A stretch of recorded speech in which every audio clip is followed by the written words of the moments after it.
And in our series on political dynasties, the Angaras of Quezon have been accused of assuring their political survival by attaching themselves to whoever is in power. But political observers say the Angaras' decision to do this have benefited their constituents. Camille Elemia tells us more.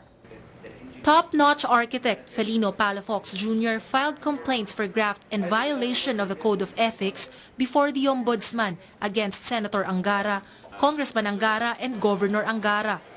The issue stemmed from the creation of the Aurora Pacific Economic Zone and Freeport Authority, which the Angaras pushed until former President Arroyo signed it into law in June 2007. The anti-graft law also prohibits any member of Congress from receiving financial interest or benefit from any project that resulted from a law that he or she authored. Congressman Angara and Governor Angara sat as members of the Board of Directors of APECO.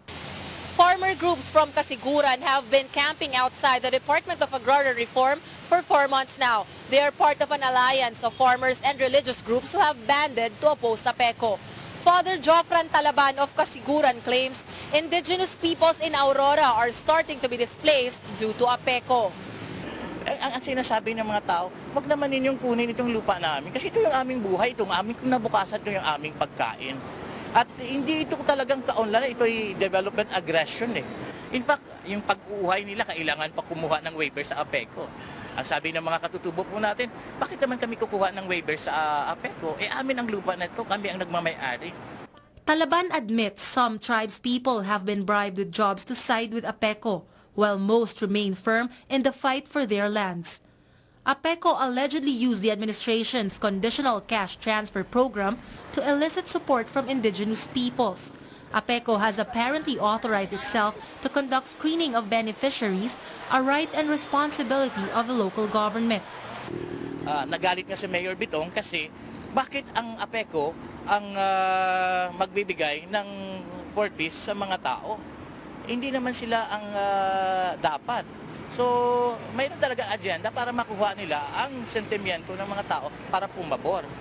Nagtataka rin na kami kasi ang laki ng pondo na inilaan dyan sa Aurora Pacific Economic Zone na mahigit ng 1 bilyon ang pondo na ilabas.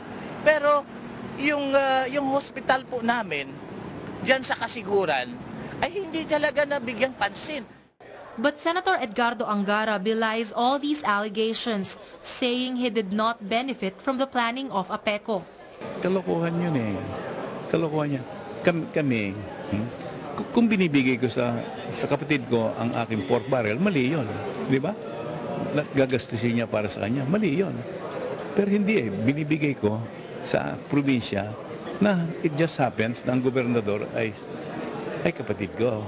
Despite these questions, APECO have remained. In fact, Phase 1 of the construction continues. The Angaras' alleged closeness with the powers that be is not limited to the Arroyo administration. Critics say they were able to bag 2 more projects under the Aquino government. The 1.66 billion peso Baler Casiguran Road Improvement and the 798 million peso Umiray Bridge projects. These are projects initiated by the Angaras during the time of Arroyo, but only got implemented at a time when Senator Angara voted for the conviction of Chief Justice Renato Corona, while Congressman Sonny Angara acted as spokesperson for the prosecution. There are now talks Congressman Angara will be a candidate of the President's Liberal Party to replace his father at the Senate. Camille Elemia, Solar News.